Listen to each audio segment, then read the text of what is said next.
জ্যোৎস্নাদি সুধাকে ফুলশয্যার ঘরে নিয়ে এসে সমস্ত নিয়মকানুন বুঝিয়ে দেয়। তখনই তরিতা বলে, দিদিভাই, সুধাদিকে কোনো নিয়মকানুন বুঝিয়ে দিতে হবে না, সুধাদি সব কিছু জানে। জ্যোৎস্নাদি বলে, কে কি জানে কে কি জানে না সেটা জানার আমার কোনো প্রয়োজন নেই। ঠাম্মি আমাকে যেই দায়িত্ব দিয়েছেন আমি সেটাই পালন করছি। এই বলে জ্যোৎস্নাদি সুধাকে বলে।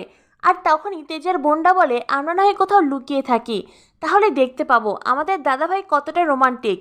জ্যোৎস্নাদি তখন সকলের কান ধরে ঘর থেকে বার করে নিয়ে যায়। এদিকে নিচে তেজের জামাইবাবু আর সমুদ্র তেজকে বোঝাতে থাকে। তেজের জামাইবাবু বলেন, আজই সেই রাত শালাবাবু, আজকের রাতে বউকে নিজের কন্ট্রোলে নিতে হবে, নয়তো সারা জীবন কিন্তু বউয়ের কথায় উঠতে হবে আর বসতে হবে।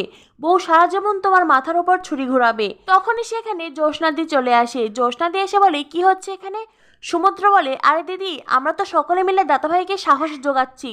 জ্যোৎস্নাদি বলে, এখানে কাউকে কারো সাহসে জোগাতে হবে না, এখন যাও তো যাও, যে যার ঘরে গিয়ে শুয়ে পড়ো। তেজের বোনটা বলে, উফ দিদি, সবে তো 10:30 বাজে, এখনই যেতে হবে?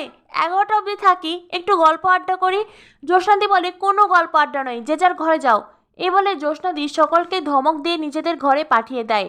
আর তেজকে বলে, ভাই যা, সুধা তোর জন্য অপেক্ষা করছে। এ বলে জ্যোৎস্নাদি ওখান থেকে চলে যায়। তেজ মনে মনে ভাবতে থাকে, 11টা বাজতে আর তো বেশি সময় নেই, এমন তো আমাকে ওর সঙ্গে দেখা করতে বলেছে, এখন আমি সবাইকে কাটিয়ে কি করে বেরোবো? কথাগুলো ভাবতে ভাবতেই ফুলশয্যার ঘরের দিকে এগিয়ে যায় তেজ। তরিতা তখন তেজকে বলে, ঠাম্মিরা কাল আসবে। তেজ বলে, তুমি এই কথাটা আমাকে কেন বললে?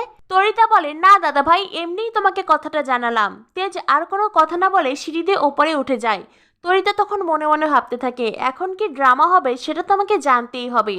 তরিতাও তেজের পিছনে পিছনে তেজকে ফলো করছে, কি কাণ্ড হয় সেটা দেখার জন্য।